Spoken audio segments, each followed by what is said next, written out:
ఒక చిన్న మంచి మాట లోపల సభ్యతా సంస్కారాలు మనిషికి విలువను గౌరవాన్ని తెచ్చిపెడతాయి. ఒక వ్యక్తి విద్యావంతుడు కాకపోయినా పర్వాలేదు, కానీ సంస్కారవంతుడు కావాలి. ఇది మాత్రం 100% ట్రూ.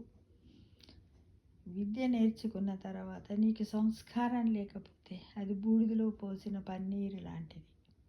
ఇంకా చెప్పాలంటే ఏటిలో పిసికిన చింతపండు లాంటిది. సముద్రంలో, చెరువుల్లో, నదుల్లో పిసికినటువంటి చింతపండు లాంటిది. ఎందుకు ఇలా చెప్తున్నారు అంటే, మనం చింతపండుని తీసుకుపోయి సముద్రంలో పిసికితే అది పచ్చి పులుసు కాదు, అది చారు కాదు, సాంబారు కాదు.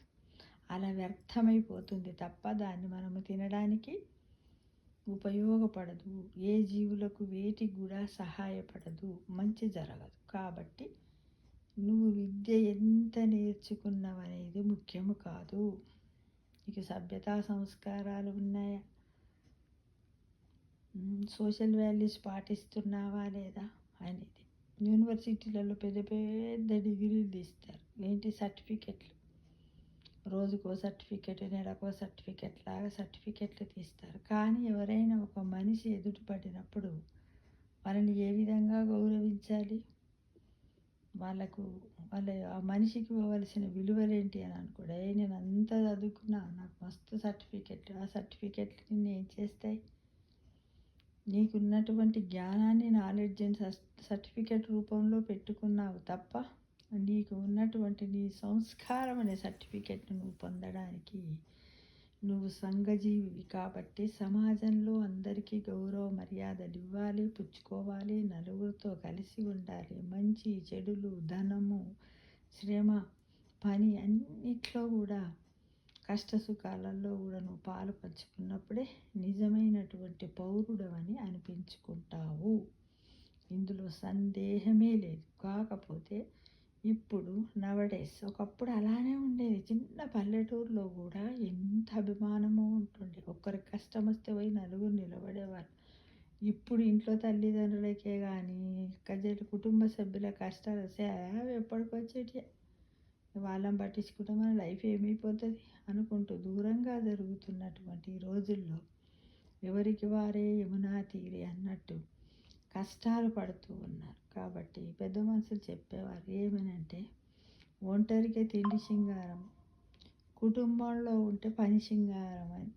ఎందుకన్నారంటే, ఒంటరిగా కమ్మగా నూనె సుక్కేసుకొని ఇద్దరే ఉంటారు కాబట్టి 10 మందికి వేసే నూనెని ఇద్దరికి వేసుకొని తింటప్పుడు కమ్మగా ఉంటుంది.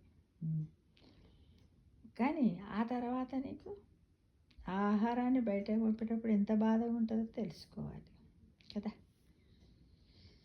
అలా 10 మందిలో పని సింగారం అంటే ఒకలే పని చేస్తుంటే ఆస్ట్ వస్తుంది. ఏదైనా ఒక పనిని 10 మంది కలిసి 10 రోజుల్లో చేయాల్సిన పనిని 10 మంది కలిసి 2 రోజుల్లో పూర్తి చేశారనుకోండి, ఆ పని చేసేటప్పుడు ఎన్నో విషయాలు మాట్లాడుకుంటారు, ఆనందంగా చేస్తారంటే అక్కడ శ్రమ తగ్గుతుంది, సమయం కూడా మనకు మిగులుతుంది, ప్రేమ ఆప్యాయతలు పెరుగుతాయి. చూడండి, ఒక్కదానికి ఒకటి ముడిపడి ఉంది. జీవితం అంతా కూడా అంతే.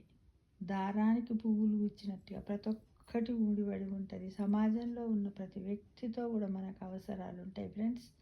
ఇది మాత్రం గమనించండి. ఈ రోజుల్లో డబ్బు ప్రధానం ఏదీ కాదు. డబ్బు నిన్ను ఏమీ చేయలేదు. ఉండాలి డబ్బు, అవసరానికి మించిన డబ్బు. ఆ డబ్బు ఉండాలి, ప్రేమ ఆప్యాయతలు, సంస్కారం. మెయిన్గా సంస్కారం అనే సర్టిఫికెట్ ఎంతమందికి ఉన్నదో మీరు ఒకసారి ఆత్మ పరిశీలన చేసుకోండి. మీకు మీరే సర్టిఫైడ్ అయ్యి మీకు ఏ గ్రేడ్ వస్తుంది, బి గ్రేడా, సి గ్రేడా, ఏంటిది అనేది కూడా కామెంట్ బాక్స్లో పెట్టండి ఫ్రెండ్స్. అప్పుడు నేను చాలా ఆనందపడతాను. నేను మాత్రం ఏ గ్రేడ్లోనే ఉన్నాను, ఏ ప్లస్కి రాలేదు. ఎందుకంటే గౌరవాలు, సంస్కారాలు, విలువలు ఇస్తాను, కానీ దాంతోపాటు డబ్బు కూడా ఉండాలి, చదువు కూడా ఉండాలి కదా. అంటే 70 to 80% మధ్యలోనే ఉన్నాను ఫ్రెండ్స్. మీరు అంతకంటే ఎక్కువ ఉన్నారేమో చూసుకొని ఒకసారి పెట్టండి.